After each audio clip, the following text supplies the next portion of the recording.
Hi there. In this podcast, I want to suggest an approach for writing a literature review. Now, many students see the literature review as a rather annoying stage in writing a final year thesis, something to be gotten out of the way before tackling the real issues. However, done well, a literature review can actually form a major part of a bachelor thesis. All you would need to do would be either tack on a case study or a criticism of one of the existing pillars of research. And for an MA thesis, the literature review can be even more important, since it should form the basis for your research strategy and, once edited, it should provide the bulk of your introduction. Robinson Crusoe is a novel written by the British author Daniel Defoe and published just over 300 years ago. It tells the story of a sailor who survived a shipwreck and spent the next 28 years stranded on a remote tropical island. Here you can see the first edition. The life and strange, surprising adventures of Robinson Crusoe of York, mariner, who lived 28 years all alone in an uninhabited island on the coast of America near the mouth of the great river Orinoco, having been cast on shore by shipwreck, wherein all the men perished but himself, with an account of how he was at last strangely delivered by pirates. Well, nothing like giving away the ending on the very first page. Now, for the purpose of this podcast, you are Robinson Crusoe. Now, the first thing you have to do is to swim back to the boat and rescue what you can before the wreck breaks up. Perhaps some clothes, a cooking pot, some rope, or even a book or two. You don't have much time, so basically you have to decide by instinct. Now, those items that you've rescued are from your past life. They're bits of knowledge and theories and methods that you think are going to be useful for your thesis. There they lie, a small pile on the beach, drying in the sun.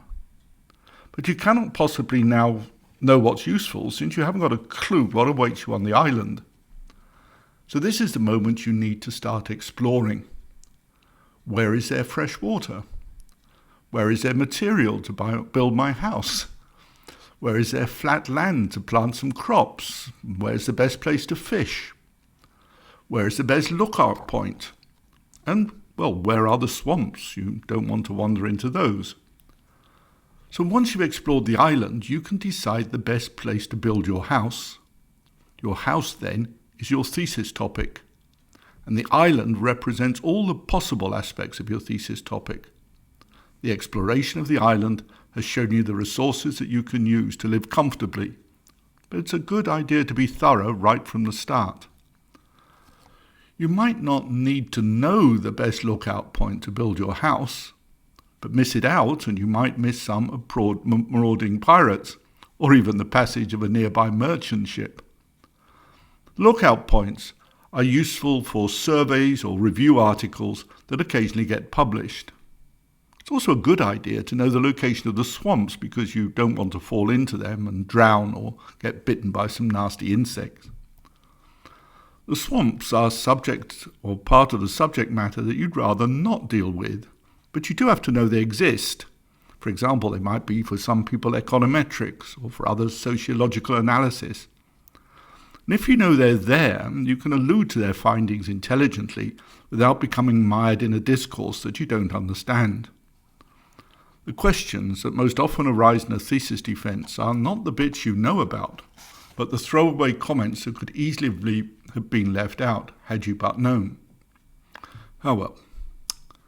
Finally, I can't urge you too strongly. You really do have to survey the whole island. Suppose you spent years on the island surviving on berries and raw fish when one day a new path takes you through a part of the island that you've never explored. And what do you find at the end but a holiday resort full of partying people and a causeway taking you off the island? All that work and all that suffering for what? The existence of the holiday resort is evidence that the island's already been discovered and probably explored. On the bottom of your thesis, the examiner will have written the words, "Not very original." So, what does this mean in practice? Well, for a start, you need a good academic search engine. I like Scholar Google, but anything else will do.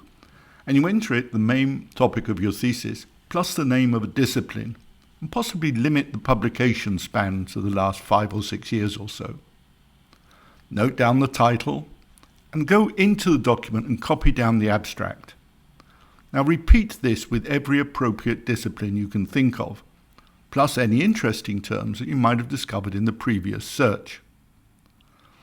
Then go to an electronic book dealer like Amazon or Barnes & Noble and see what's been published in book form recently. And then after that, look again at some of our other how-to podcasts on how to proceed further. I hope you've enjoyed this introduction to how to find and how to write a literature review, and I look forward to seeing you again here sometime soon. Goodbye.